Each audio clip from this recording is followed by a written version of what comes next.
ভিডিওটা পুরো দেখতে থাকো। খ্যাপ খ্যাপ করছে। Hello guys, welcome to new another BTS video. তো সরি, আজকে বিটিএস ভিডিও করব না। আজকে মেনলি আমি একটা 50mm লেন্স নেব বলেছিলাম, তো 50mm নিয়ে নিয়েছি ফাইনালি। তো সেটারই আনবক্সিং ঠিক নয়, রিভিউ দেবো। আনবক্সিং হয়ে গেছে প্রচুর আগে, ওইটাতে 4-5টা কাজও করা হয়ে গেছে, রিভিউ দেবো। তো ফটোশ্যুটের বিটিএস ভিডিও তো থাকবেই সঙ্গে, আর মেনলি আজকে রিভিউ ভিডিও হবে 50mm এর। তো এতদিন ভিডিও দিতে পারিনি, তার একটাই কারণ বিয়ের কাজ ছিল, আরও কিছু চাপে পড়ে গিয়েছিলাম। তো এই কারণবশত ভিডিও দিতে পারিনি কন্টিনিউ। চ্যানেলের রিচ প্রচণ্ড পড়ে গিয়েছে, তোমরা একটু সাপোর্ট করে দিও যাতে চ্যানেলের রিচটা আবার ফিরে আসে। তো দেখতে থাকো। তো এখন আমি 50mm এর বক্সটা তোমাদের দেখাচ্ছি। তো এই হলো 50mm এর বক্স। তো এখন এই বক্সের ভিতর 50mm লেন্স রয়েছে, তো তোমাদের আনবক্সিং করে দেখাচ্ছি 50mm লেন্সটা ডাইরেক্ট। ভিতরে ইউজার ম্যানুয়াল আছে, ব্যাস আর কিছু নেই, এইসবই আছে, ওয়ারেন্টি কার্ড রয়েছে। তো ডাইরেক্ট আমি লেন্সে আসছি।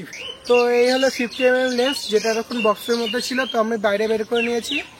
লেন্সটা ঠিক এইটুখানি কম্প্যাক্ট লেন্স, আর এই লেন্সের video output, photo output, result সমস্ত কিছু ভিডিওর মধ্যে থাকবে। তো লাস্ট পর্যন্ত ভিডিওটা দেখতে থাকো।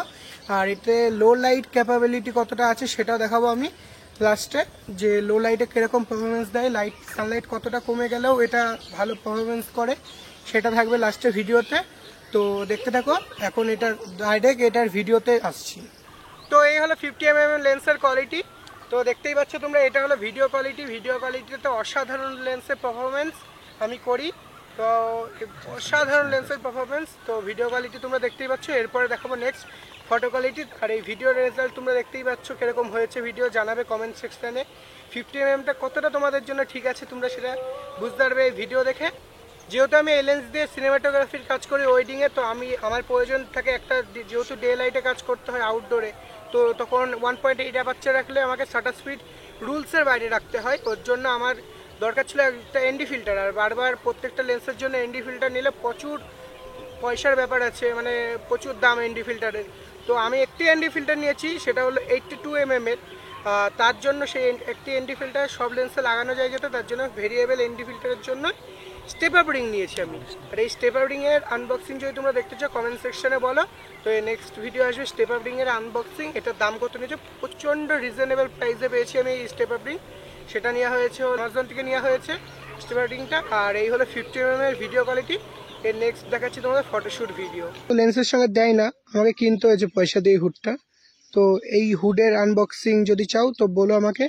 আর এখানে আছে স্টেপ আপ রিং নিয়েছি আমি, যেহেতু আমি সিনেমাটোগ্রাফির কাজ করি, তো স্টেপ আপ রিং নিয়েছি। স্টেপ আপ রিংয়ের আনবক্সিং নেক্সট ভিডিওতে আসবে, কমেন্ট করলেও আসবে, না করলেও আসবে, স্টেপ আপ রিংয়ের ভিডিও আসবে সামনে। তো এই হলো ক্যামেরার লুক। তো আজকের মডেল হবে আমার সেই পুরনো বন্ধু, যাদের ভিডিওটা ভাইরাল গিয়েছে, তোমরা যা প্রচুর ভালোবাসা দেখেছো যে ভিডিওটায়। তো তার মধ্যে একজন রয়েছে, সুমন রয়েছে আমার সঙ্গে।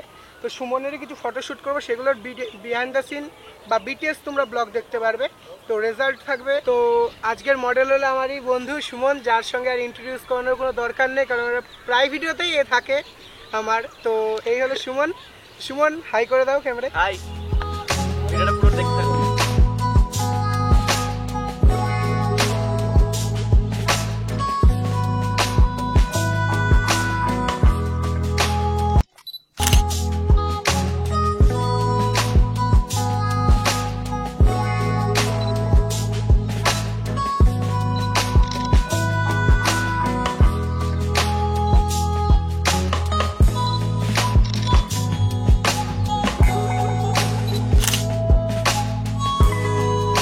ভিডিও শ্যুট করতে করতে আমার ক্যামেরার চার্জ শেষ হয়ে গেছিলো, তো ওই ছেলেটা চলে গেছে।